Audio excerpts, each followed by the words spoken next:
Well, it's good to be with you all. Always a blessing to hear what's going on the field and with missions and so on. And so I think we're going to do some questions or something here a little bit. So I'm just going to go ahead and just look at a couple things in the scriptures real quick, and then we can get back to any of that here in a little bit.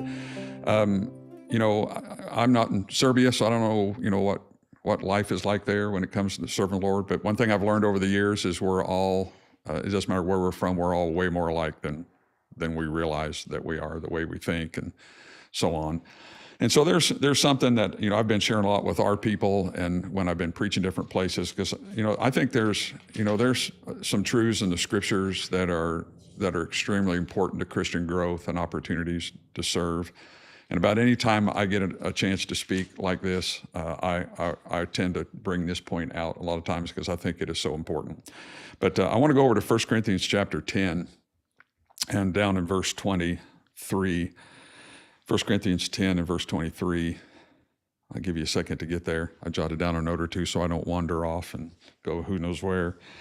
But in 1 Corinthians 10:23, Paul wrote this, and again, this is a familiar passage to a lot of people who have been saved any length of time, but he says, all things are lawful for me, but all things are not expedient. All things are lawful for me, but all things edify not.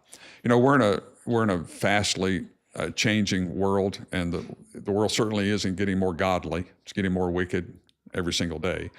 And so because of that, we as Christians, we're facing more choices, more decisions, I think, than I ever have in my saved life. I'm 65, coming up on 66, been saved since I was 9, so I've been doing this for a while.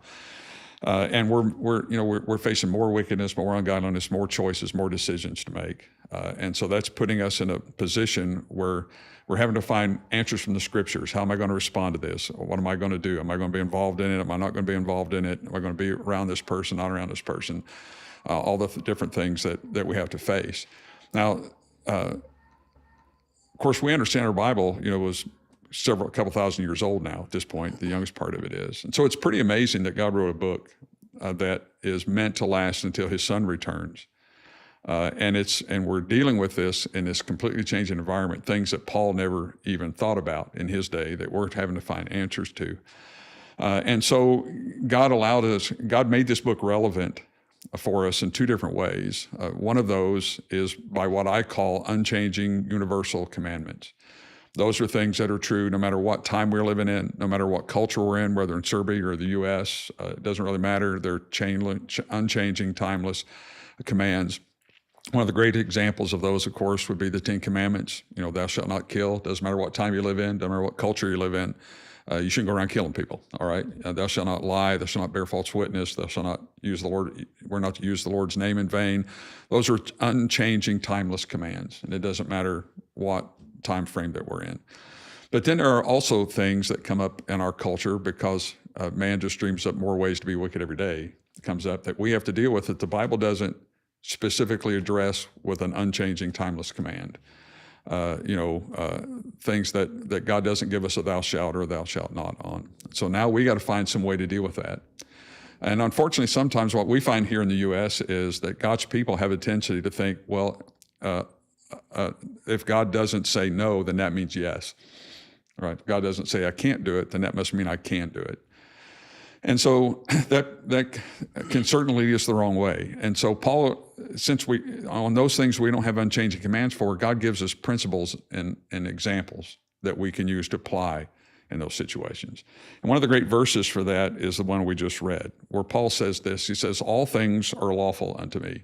Of course, it doesn't mean we can go out and just do whatever we want to do. It means anything that the Bible says is okay for all of us. It's lawful to all of us.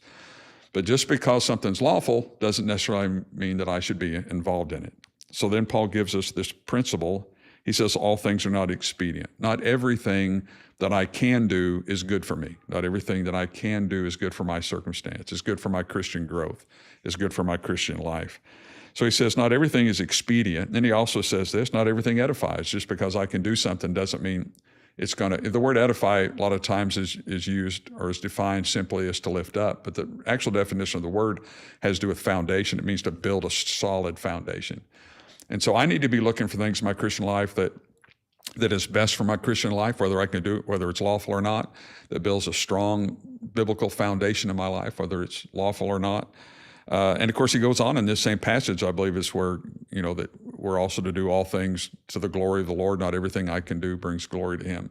So the long and the short of that is, the question is not, is it lawful? The question is it best? Is it the best thing for me to do? Is it the best for my saved life and the best for my Christian life? And unfortunately, a lot of Christians, again, here in the U.S. especially, again, I don't know how it is in Serbia, but in the U.S., a lot of Christians run their life primarily on, well, the Bible doesn't say I can't.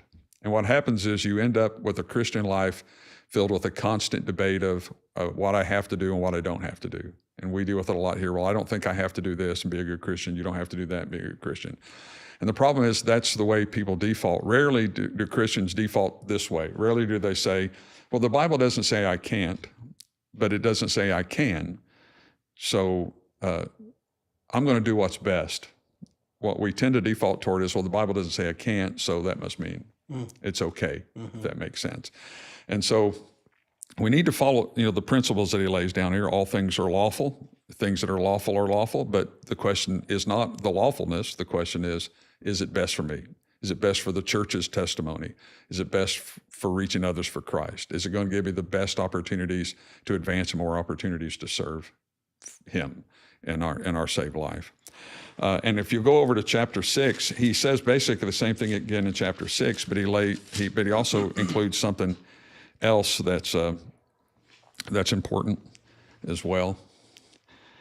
And he says in verse 12 of chapter 6, he says this, he says, all things are lawful unto me, but all things are not expedient. It's the same thing he said in chapter 10, making the same point.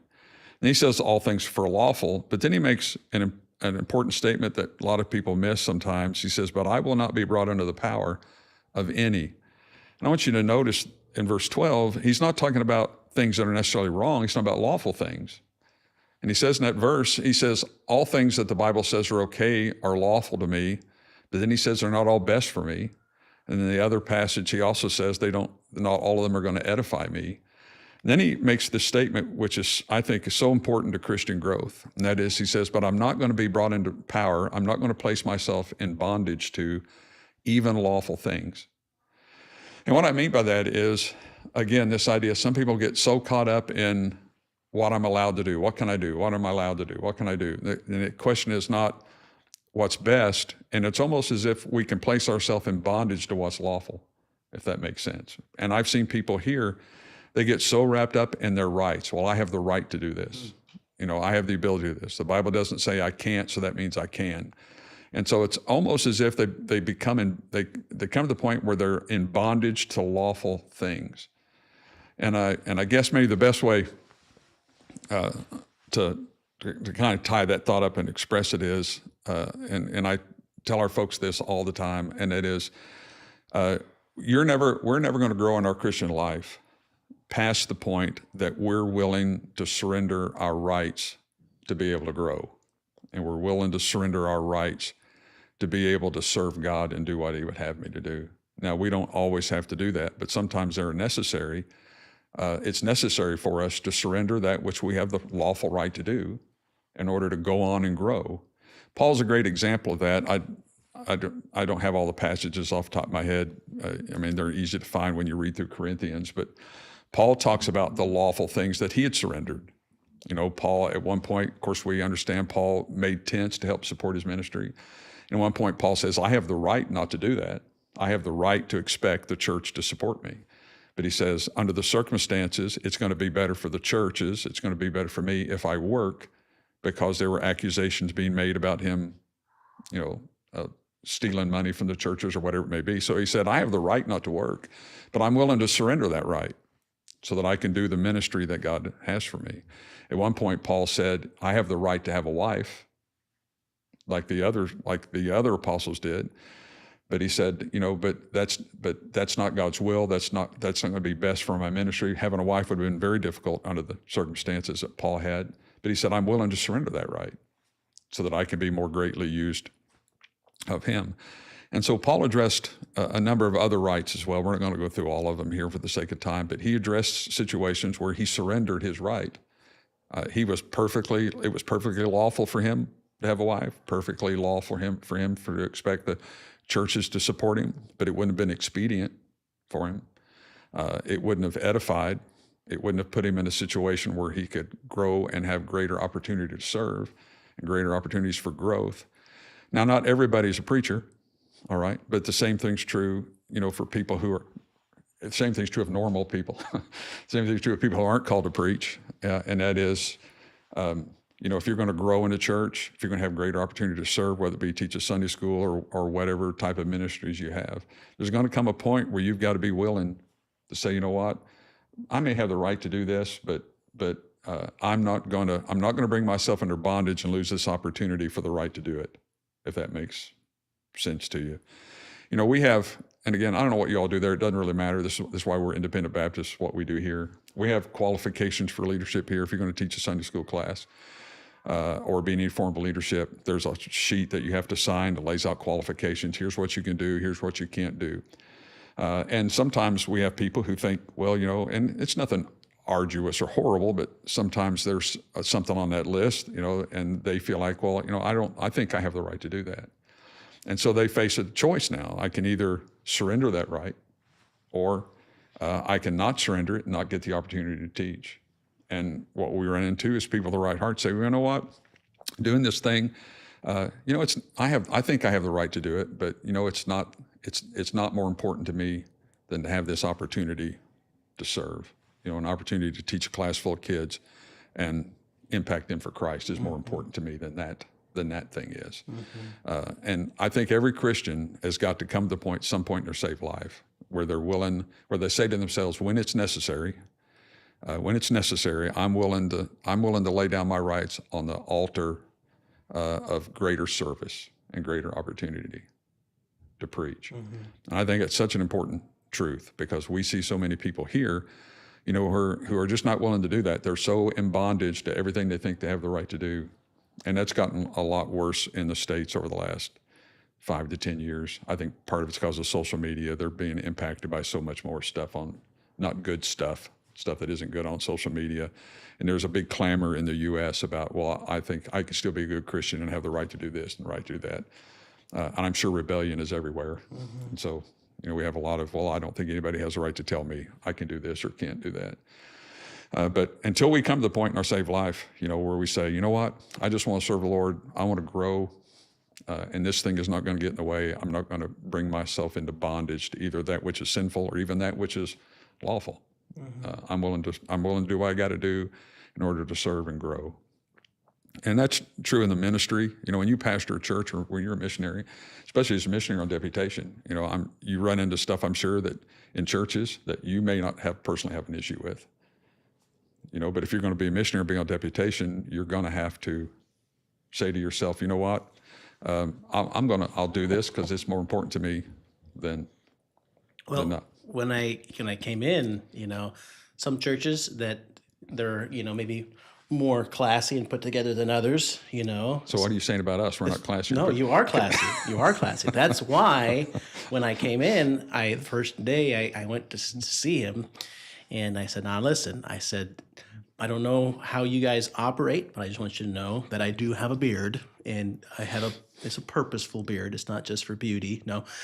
But if you guys don't do that, I brought my shaver. I could shave it off because I'm not married to it, And for me, serving the Lord and getting to be here is more important than having a beard, And he said, no, that's fine. Don't worry about it. But I think that's maybe an idea that can happen. Exactly. And you face that as a pastor too. I don't know that I want to get into all of it, but there are things even as a pastor that I do that I could think I probably have a right to do it if I wanted to. Sure. But there'll be people who, if I do it, are going to have might have an issue with it, and it's going to impact my ability to preach to them, going to impact my ability to reach them.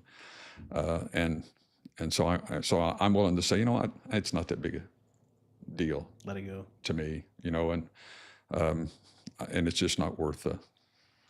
Why do you think he did that? that was talking to the Church of Corinthians, maybe because he was really concerned with unity. Is that why that's put there, or what? That, and he was dealing also with a big authority issue. When you go over to chapter 11, this is all tied in. He starts out in chapter 11 with the Lord's Supper, and he's dealing with issues in the Lord's Supper of authority issues, because they were having authority issues, between the men and the women, and each of them serving in their rightful place in the gender that God made them. And then he flows with that authority issue right into what he says here, about expedient, because when we're not willing to sacrifice our rights to be more greatly used, it's an authority issue. It's going to come down to really who has authority over my life. Does God have authority over my life? Is God's will the authority over my life? Is God's word the authority over my life? Is that opportunities to serve that going to be the authority of my life, or is the authority of my life my rights? I'm going to stand up for my rights. I think I got the right to do this, and bless God, I'm going to do it because I think I got the right to do it. And so, of course, authority issues bleed into unity issues, and they obviously had unity issues. But in chapter 11, like I said, he goes from Lord's Supper. It's kind of, when you just read it, if you're not thinking about it, it's kind of a strange tie-in. How do we get from here to here? But it's absolutely, when you're dealing with somebody who's not willing to surrender right, they've dug their heels in over something. And again, we're not talking about doctrine. We're not talking about that kind of thing. But just those areas in which the Bible doesn't give us an unchanging, timeless command concerning, those are cut and dry. But there are sometimes, I hate to call them gray areas, but because I think we can find a principle in God's word to deal with anything. But am I now going to, allow this principle to be an authority here? Because one thing we face here is there's a big movement going on online where their position is, if the Bible doesn't give us a specific command about it, then you can't preach it a sin. You can't preach that it's a conviction because there's no specific command about it. Well, that's handy, because when you think about it relative to the size of the Bible, there's very few specific commands, because this is a book that was meant to last from the time it was given until Christ comes back, whenever that is. And so it's got to be, I hate to use, I don't want to use the word flexible, but it's got to be able to fit every culture between now and then. Adaptable. Yeah, and God does that through principles and precepts. And we've got to learn that, hey, there may not be a command, but God has a principle here for it, and when it comes to that, and then we get into those areas is when we got to decide, what's going to run my life here? What's going to run my saved life? Is it going to be my rights and what I got the right to do? Or am I going to say, you know what? I just want to be used of God. I want to grow. I don't want to serve the Lord and be used of Him. And you're never going to be in the ministry if you don't have that opinion, if you don't take that position. And it's going to be hard to function as a church member and to really be used. Because when we're looking for a Sunday school teacher, or we're looking for somebody to serve in some capacity, deacon or somebody in leadership, that's who we're looking for. We're looking for somebody that says, you know what, even if I don't agree with that, that's okay. I'll willingly submit to it. It's not going to be a problem for me. I just want to be used of the Lord. And those qualifications for leadership are kind of a test for that. Because when we have somebody comes along and says, well, I'd love to teach this class full of kids, but I'm not willing to do this, and if I can't do that, then I'm not going to be a teacher. Well, then we've weeded out somebody we don't really want to be a teacher. Right. We want somebody who's going to say, I just want to be used of God, and if I have to surrender certain rights, that's fine. They had that spirit of surrender. Yeah. I see Sergey back there, and he's in our music ministry, and I can see how this topic could even really tie into music, and how everybody has their preference of music and styles of music. But I'm sure here at your church that you guys have a certain path of music that you take. And there's probably people in this church that don't agree with that path. They have their own styles, but perhaps they've maybe surrendered that to say, okay, I'm not going to complain about it. This is the staff, this is the direction the church is going, and I'm going to surrender what I think my musical rights might be. And we're going to do it in a cohesive manner. Yeah. I mean, you could do it. It applies to a whole lot of areas. One of the big ones we deal with is dress, male, female dress, that type of thing. Music, we run into it some. Of course, we're very traditional music-wise. So we run into that some, but it's there. Especially with our younger people, sometimes it comes in. But, there's so many different ways that we can make application of it. Here in the States for years, a lot of the church constitutions, you couldn't go to a movie theater. I'm sure you may be familiar with that from years past. Couldn't go to a movie theater. And so I wouldn't let the ability to go to a movie theater keep me from teaching a Sunday school class. I would just say, you know what, I don't really, Back in the day, that's not that important to me. And of course, some of that's changed now with streaming services and all that stuff. It's kind of a outdated thing now, but that just popped into my head. But there are certain things. If I have to dress, listen, as pastor in the church, I have to dress a certain way. I mean, it doesn't mean I disagree necessarily, but I have to dress a certain way. And I might be able to say, well, I don't think I have to wear a tie. I don't think I have to wear this. But that's not as important to me as getting to do what I do. Right. Yeah. And again, I think this is a roadblock for a whole lot of people in Christian growth, is come to the point where they're saying, I'm willing to lay my rights down on the altar of greater service and growth if that's what it takes. Yeah.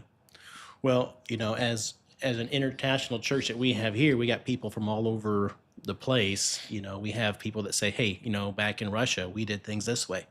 We have people from, Brazil said, hey, I'm used to doing things this way, and it's I go back to Ephesians where he talks about the idea of endeavor to keep this, is it Ephesians? The spirit of unity, the bond of peace. Bond of peace, yeah.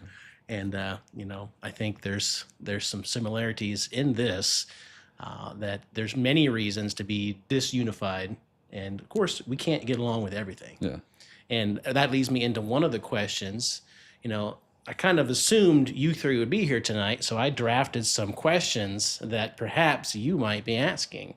So, one of them, it might even be, Lubisha, and, we talk about independent Baptists and what are they? And, there's some that would say it is a denomination, but some don't even think of it as a denomination. It's just a mental path of biblical interpretation, But would you say there's unity there or disunity in generic independent Baptist concepts?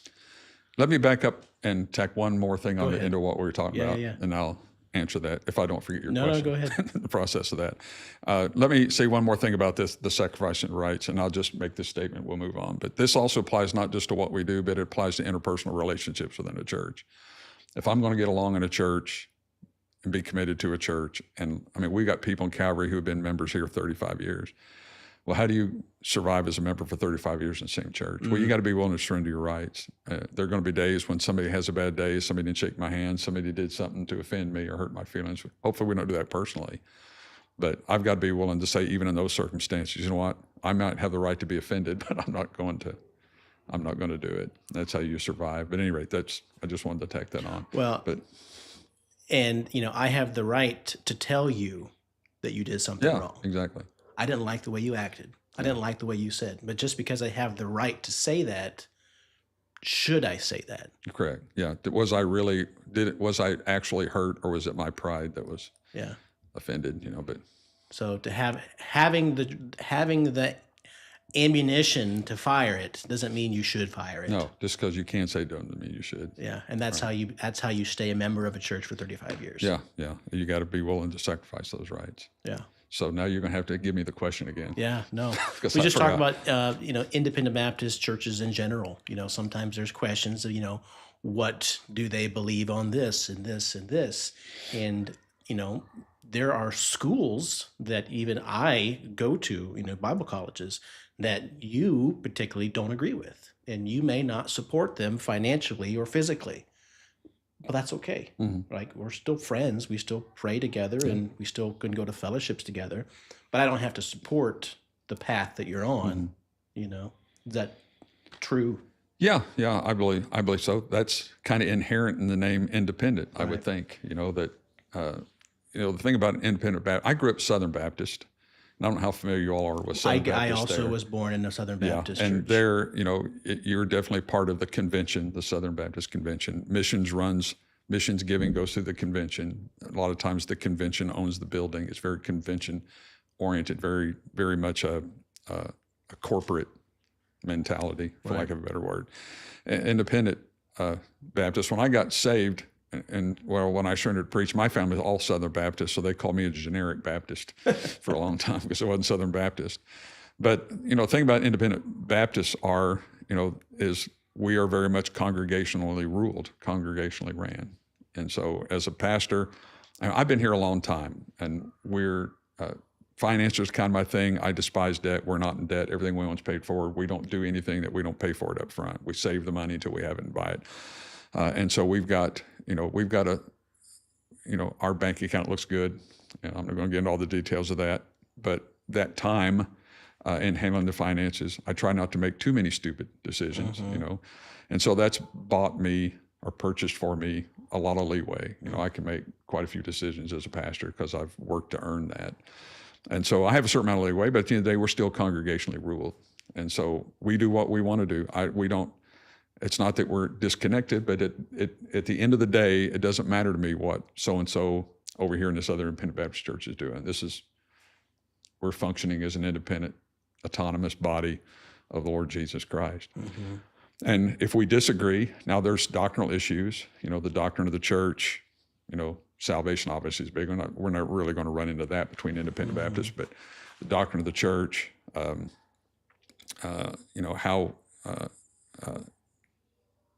of the church would be a big one because that impacts Lord's Supper, baptism, so many things.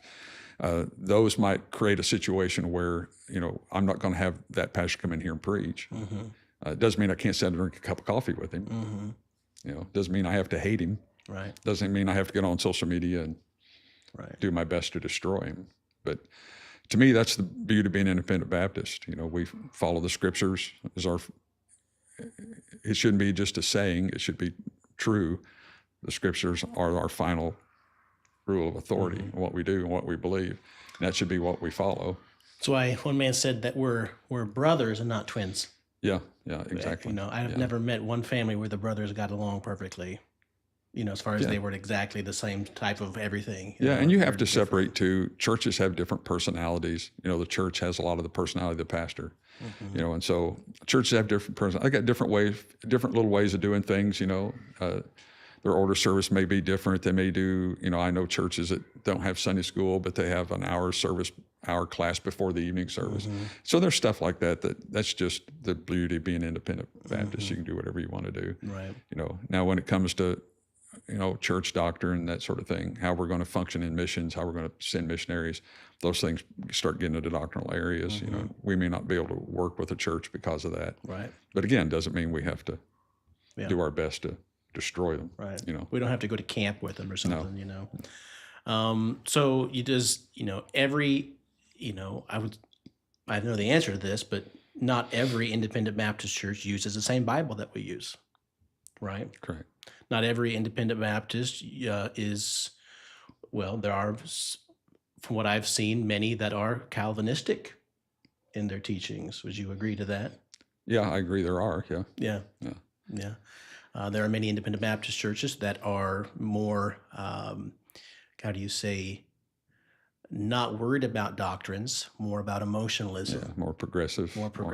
So you have this huge, wide spectrum of what independent Baptist is. I've been to some where ladies wear their head covered, and unfortunately some, would even, this is a crazy one, but, there have been some people in churches who believe that they can lose their salvation in the church. Yeah. The pastor may not believe that, but that's what a lot of the people that believe. They just got the pastor because they liked him. Yeah. Well, I think the mistake is trying to make independent Baptists a movement. It's not a movement. Right. It's not a denomination. It's not an organization. That's the key. It's simply the truth of the matter is, as the scriptures teach, every single church is an autonomous body of the Lord Jesus Christ. Right. And it has the right to function as an autonomous body, following the scriptures and doing what God would have them to do. And so because of that definition, you can have anything under the sun call itself an independent Baptist. Right. I mean, I couldn't do it scripturally, but I could go across town here, hang up a sign that says independent Baptist and start having services tomorrow. Right. That wouldn't be a scriptural way of doing it, but I could do that. And people would say, well, look, and I could, what Frisbees are. Mm-hmm. I heard an old saying a long time ago. Some guy said he was a Presbyterian, and I said, well, what does that mean? He says, when you die, you go up on the roof and you stay there till the wind blows you off. It's a Presbyterian. But I could go over there and, hang up a sign, call myself Independent Baptist, start preaching Presbyterianism, and everybody would go, well, look what Independent Baptists believe. Right. And that's not the case at all. That's the trouble when you try to think of Independent Baptists, which again, to me, is strange, because you would think it would be inherent in the idea of independent. We're not a movement. We're not a group. We're individual churches that are all functioning as autonomous bodies. And so you're going to have these variations because they're not connected to each other. Now, it is true, and I think we kind of get into dangerous areas, so I'm not going to get too far into this, but when we start forming fellowships and groups, now all of a sudden you start developing a group mentality, and what the group does kind of speaks for everybody in that group. And when you get into that fellowship, association, group mentality, then you start running into you begin to get into more dangerous territory of a church following a group. I went to college here, so that's what everybody in our college does. And so I get locked into this group, and they're primarily a fellowship of pastors, but as a pastor goes, so goes the church. And next thing you know, you begin to worry about what's everybody else going to think about how we're doing this. And you need to really strive to maintain an autonomous body. Well, I know this isn't in context, but it makes sense in this context. Changing contexts, drink waters out of your own cisterns. When you're drinking water out of your own well, it's your own house, the likelihood of you getting poisoned is pretty low. But when you have a city well, correct, and you're all drinking water as a community, then the whole entire city gets poisoned. Yeah, and I'm not going to debate, the scriptural position of a Bible college versus not a Bible college, but that's the same thing. That's one of the inherent dangers of it, is whenever you're sending all your young people to this one place, it's easy for error to spread through that, because everything's connected. Right. Again, this is not about good or bad. It's just the reality of the way that it is. Right. That's one of the reasons why we train our guys here at the church in what we call Bible Institute, because they get what we believe when they go out from here. They go out and are what we are. So none of your guys will ever go to Bible college, basically. They're just trained here, and then they go pastor churches. We've had two go to Bible college, and they both ended up coming back and finishing here. How long does it take to go through this institute? It takes, from start to finish, it depends on the man, and it depends on who he is and how he does, but it takes probably 7 years to get all the way through. Yeah. Because we only do one class. We do a trimester system where we do one class every Thursday, and we'll do one class for 4 months, then we'll change over to another. Not to say that's system won't change in the future, but that's how you do it now. No, it's changed in the past. That's how we got to a trimester. Yeah. And 7 years may sound like a long time. You can go to Bible college and do it in 3 or 4, 2, depending on what you're doing. The difference is when our guys get out of our Bible Institute, they've got experience that you don't get when you go to Bible college. You went to Bible college, I believe, if I'm not mistaken. So did I. When you go to Bible college, you have very limited opportunity to actually do anything.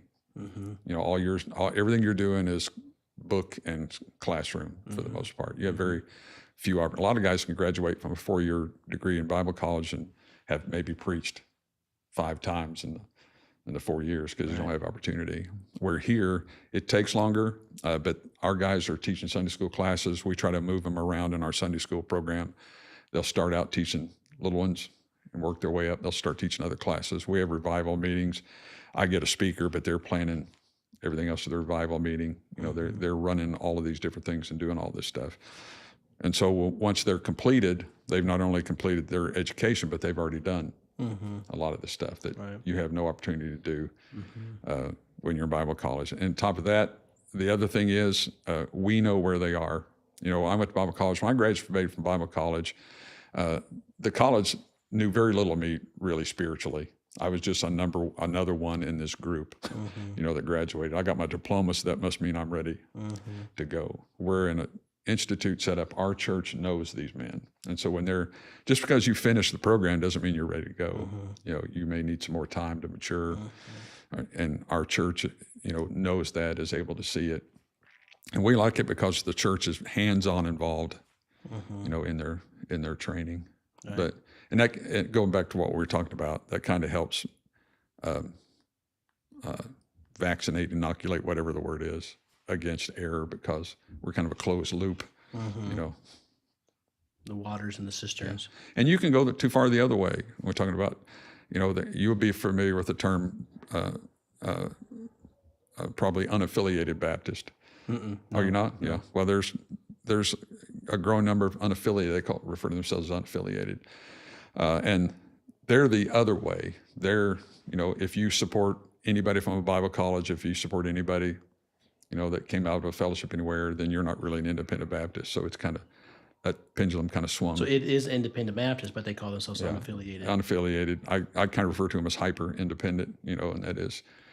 They're so independent, they're almost a denomination of themselves, And I think that the happy medium is somewhere in the middle of all that. Yeah. Not getting too involved, not getting your church too involved in large groups or movements or fellowships, because there's inherent danger that comes with that. You have a tendency to begin to kind of lose your autonomy in the middle of all that.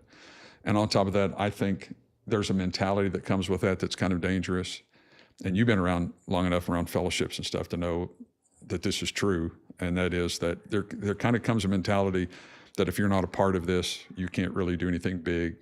Your church is never going to be able to accomplish anything big if you're not part of this movement, if you're not part of this fellowship. It's only when you're part of this that now you can really begin to do big things. Right. Where I believe Christ established his church to carry out his work till he comes back. And I think God has equipped Calvary Baptist Church to do everything that is his will for us to do. At this time, he's given us the people, the equipment, the finances, everything we needed to do his will. And are there things I'd like to do that we're not able to do right now? Sure there are. But if it ever becomes God's will for us to do that, he'll equip us to do it. We don't have to have an organization outside the church to be able to do that. And there's kind of a mentality, again. All right. The kind of a mentality that comes along and says, hey, we have to be a part of this to matter.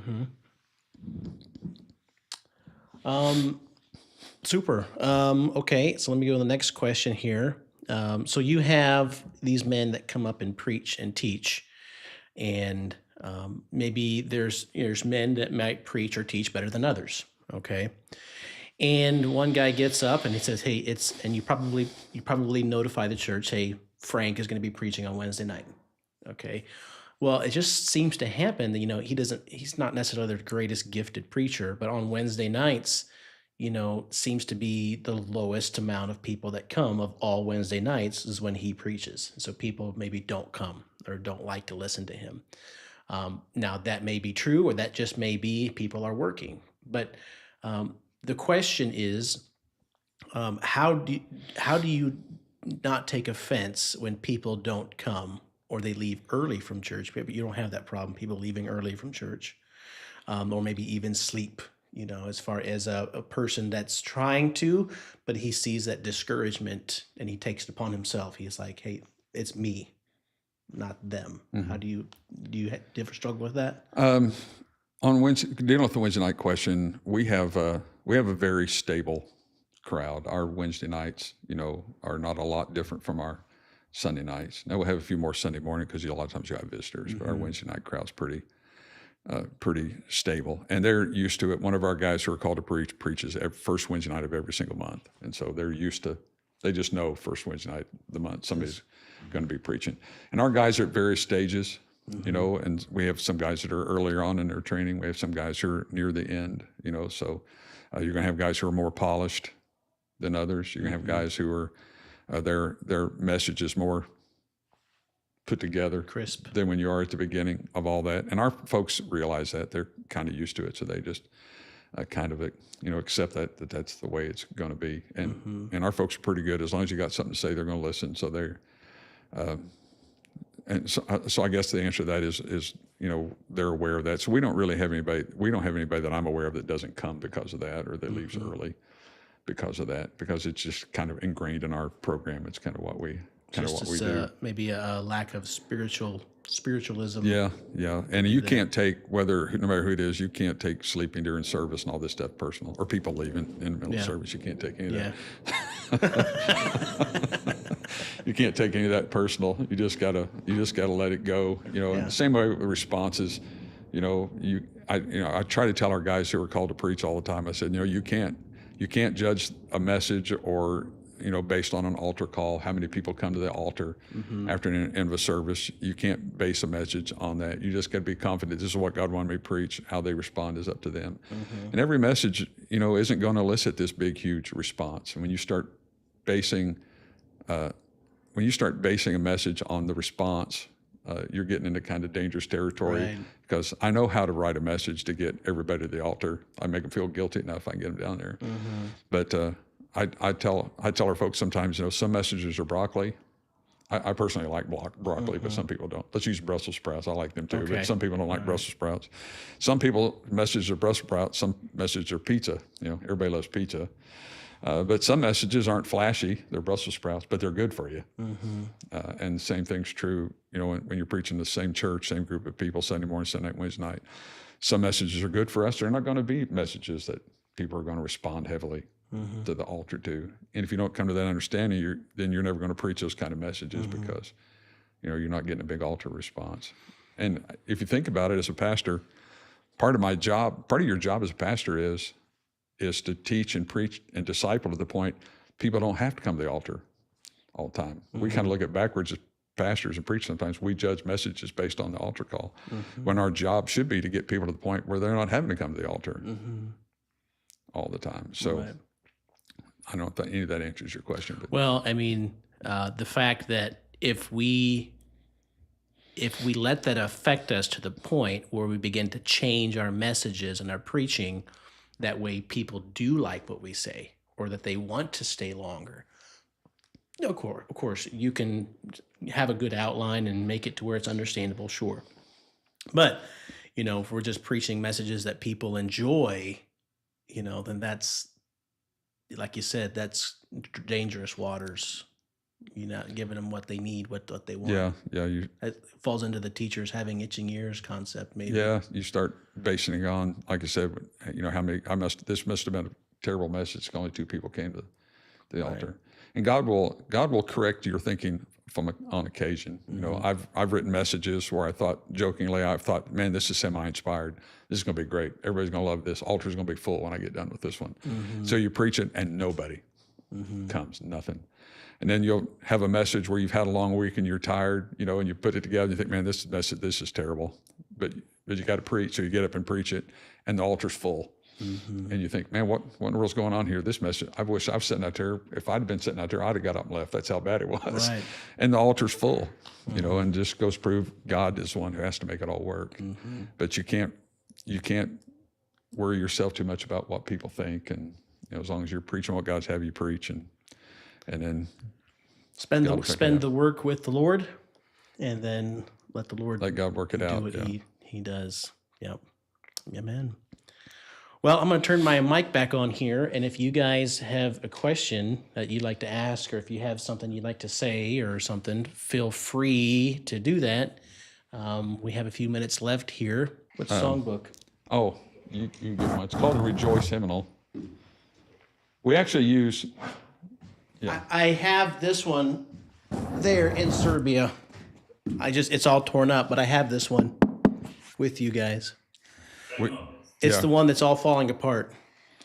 And it's the only songbook that I found that has the song, "Oh, the Deep, Deep Love of Jesus." Yeah. And so that's what I like that one. Yeah, hymn books anymore are kind of a challenge. It seems like you can never find one perfect hymn book. One book will have some songs in it that you want, and then they won't have others. And then what we're running into now is almost like Bibles, and that is that some of the publishers are changing some of the words in some of the hymnals. And so when you go to buy a hymnal now, you've got to kind of take an old hymnal and compare it to the new and see if the words have been changed. What can wash away my sins? Nothing but the love of Jesus. Yeah. They're changing words, so you got to kind of be careful when you buy I don't know if you one. know that or not, but that song actually says the blood of Jesus. So sometimes they take that out and they say the love of Jesus. So, yeah. Yeah. Interesting. Any questions? Any questions? No question. What's for lunch? What are these guys going to do for supper? There. I mean, one more question while Lubish is looking is as you have these missions works, what's the number one problem that you have seen with missions works? You talking about in the U.S.? No, or? like in Chile. What's like different, like foreign mission work? What's the biggest problem that you've seen? To be honest with you, the challenge of dealing with other missionaries. Other missionaries. Dealing with other missionaries. Yeah. Some of them are kind of tribal, you know, Okay. or territorial is probably a better word to use. And then just running into the fact that, you know, they're not everything you thought they were when you get there, you know, and again, that can be, it's the same issue you can have in the States. They can kind of have their own little group and be kind of cliquish in dealing with that. But Right. But not a whole big bunch of issues. No. That's good. Okay, and I guess the last question is Windows or Macintosh? Windows.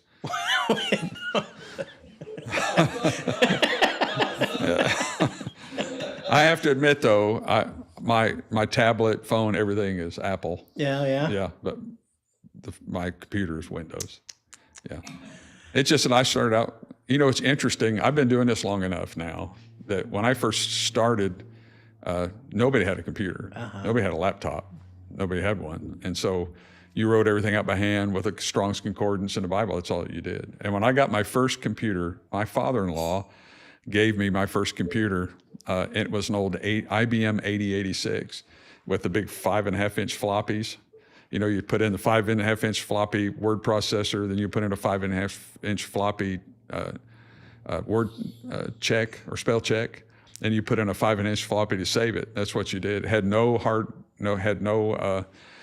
what's the word I'm looking for? Had no RAM in it at all. Had no internal memory in it at all. And then I graduated from that. I don't remember what the number on this one was. But it was an old IBM, and it had 20 megabyte of hard drive in it. 20 megabyte, and I thought, who in the world would ever use 20 megabyte of hard drive? I mean, how could you ever fill up 20 megabyte of hard drive?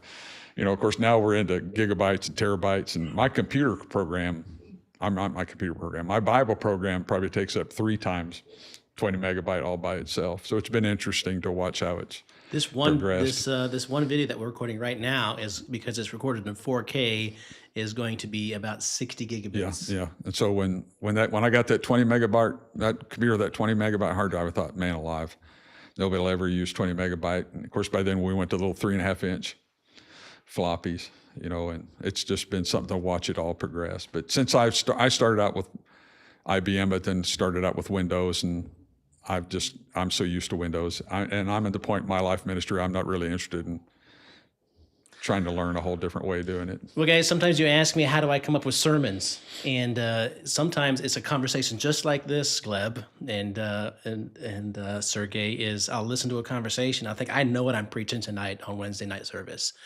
I'm preaching a double-minded man is unstable in all of his ways. Macintosh, Windows, you know. Yeah. He's got an iPhone, but he uses a Windows. I'm an independent Baptist, so it's like Gleb over here. I'm an independent double-minded Baptist, man so is my unstable way in open. all his ways. Now we use our office computers are all Windows. I see up here We use Mac there because their Mac works better with all of our live feed, because we live feed services and do all that stuff. We've done live. You see, we got 3 cameras around the building. Okay. We've live feed services, have for years, and so mainly because of the military, it's how we started. And when COVID hit, it worked out great because we'd already been doing it for 10 years. Yeah. And so Mac does a lot better job with the video processing and all that kind of. Well, at least that's what they tell me. Up here, he's got a Windows and a Mac side by side. So there you go. The Windows runs our security because we have a lot of cameras for security. Well, I hope you guys enjoy Brother Weimer. He's a blessing, and enjoy his accordion. I think he's going to bring his accordion, and so you'll have to keep Gleb restrained, as I know how excited he'll be to watch that accordion go on there. You know, and anyways, I think you guys are planning on taking him different places. You know, Libisha, I think you're planning on hanging out with him. Feel free to do that, Gleb. If you guys, however you want to organize things. Go show him the town and spend some time with him. That'd be great. So we'll let you go, and thank you guys. Stay faithful, and we appreciate you guys. We haven't forgot about you. Every time I see a poisonous or a venomous spider, I think about Lubisha and his joys. And so, anyways, why don't you dismiss us in a word of prayer? Sure. Good to meet everybody. Good to talk with you. Yep. Yeah. Let's pray. Father, we just